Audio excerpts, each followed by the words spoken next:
Hello,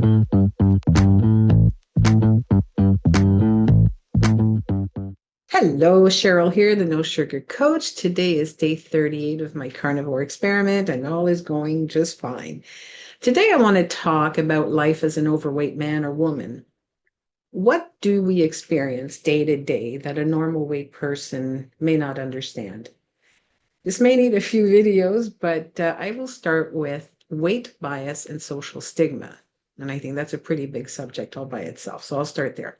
So, what is weight bias? What does it actually mean? Well, it's about the negative attitudes, beliefs, assumptions, and judgments that are directed towards men and women based solely on, the size of their body or their weight. And this includes conscious and unconscious negative attitudes towards people who suffer from obesity. Let's see. Here are some examples, like the belief that fat people don't have any discipline because, why else would they let themselves go like that? Fat people are dumb, they're gluttons, and they are definitely unattractive. They're unhealthy and unfit, and they'll never be successful. There's also the assumption that obese people are lazy, unmotivated, and have no willpower at all. And, they don't even follow the doctor's advice to eat less and exercise more because if they did, they wouldn't be so fat. It does go on. Besides our moral flaws and being so lazy and dumb, we fat people apparently also lack moral character and we have poor hygiene. So, how does weight bias show up in day-to-day life for an obese individual? Sometimes it's just verbal comments. I once approached a ladies' clothing store in a large shopping mall, and I was actually stopped at the entrance, and this person came up to me and she said, "We don't serve your size." Now, if you think for a moment that a person never forgets something like that, you would be wrong because I still remember it to this day. There's also the eye rolling and the other subtle behavioral slights directed at you for whatever reason.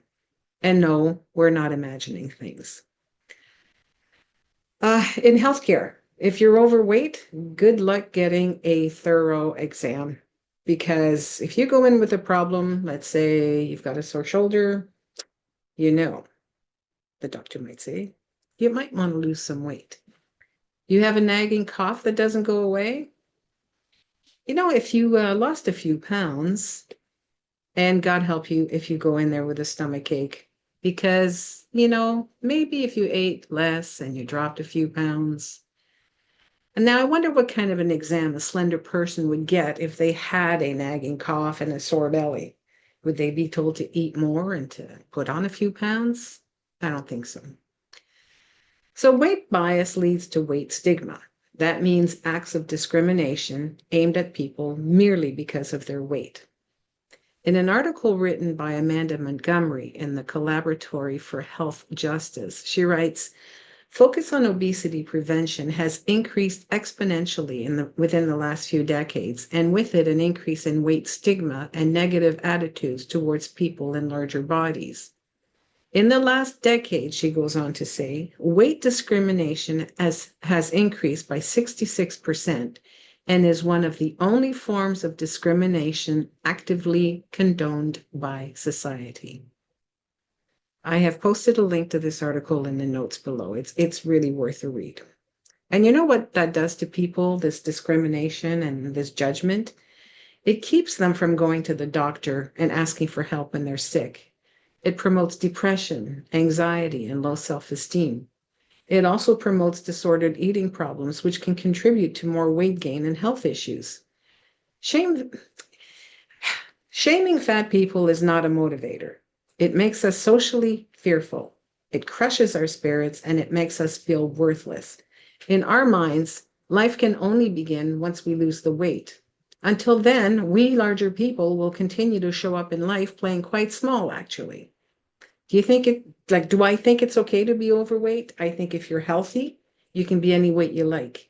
Do I know that being overweight usually comes with health issues? I know this for a fact. If a person is overweight, is it solely because they eat too much and they don't exercise? Not at all. Many overweight men and women have dieted their way to extreme obesity by wreaking havoc on their metabolisms from years of severe caloric restriction and exercising like maniacs. So, my challenge for all of us is to find a way of eating that is nutritionally sound, it's sustainable, and brings us good mental and physical health. For me, the carnivore diet is part of that exploration. We don't need to be thin, we need to be in a body size that is right for us. Well, that's it for me today.